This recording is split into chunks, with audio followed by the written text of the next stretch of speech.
Hi, I'm Joel. Welcomed in the Closet Short Stories. Today, cracks. 5 metal wires burrowed into his eyebrow, just shy of bursting an old wrestling scar. Red everywhere. Toucan shorts bid thee farewell. Earlier times. Memories as he lies there, concussed, stoned. It was not clear.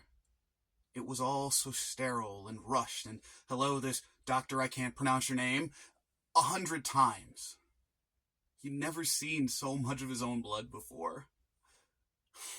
Poor kid. 6. And that's how many vials they took. He had never seen so much of his own blood before.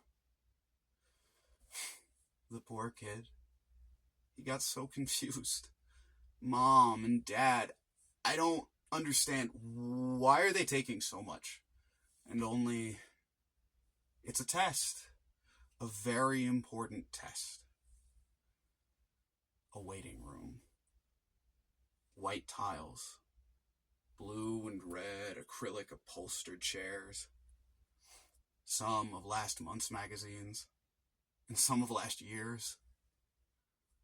The bright din of fluorescent lighting in an almost empty space that mutes Time's Man of the Year. 5 lights. A choir of mosquitos holding the sonorous buzzing. All the bead slides, all the puzzles, take one of many hours. All the puzzles, all the bead slides, take one of so many blanking floor tiles that say nothing, reflecting always.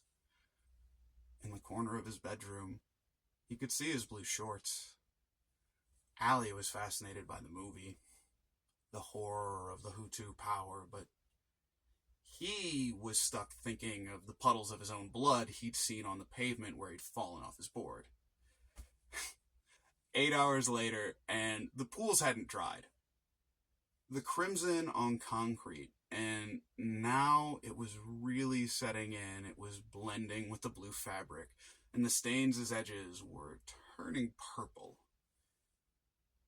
He'd fallen before. He'd hurt himself pretty bad before. Or he thought so. His kneecaps were covered in red scar tissue that stood out against his white skin. The same was true of his left elbow. This was the winter. He tried a Tylenol, but then he just felt heavy. His mind hung away somewhere up in the cracks in the ceiling panels. He begged it to stay there. He peeled a clementine, and as he bit the fruit, he felt the pulsating of his cheekbone and a shock crash into his rear jaw like he'd bit a barbed wire. Shit! Charlie, are you okay? Yeah, sorry.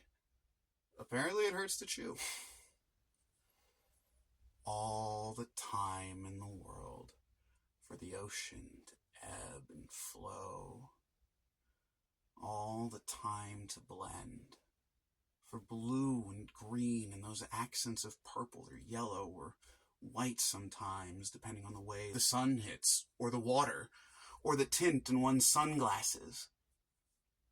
All the time for the white foam to gurgle out and die on the sand, baking in the mid-morning sun. It all faded to the burning white-hot sand raging a silent hellfire. He lay in bed, his head roasting in the sands of a hangover and horrible decisions. The results. We have the results if you'd come speak with us.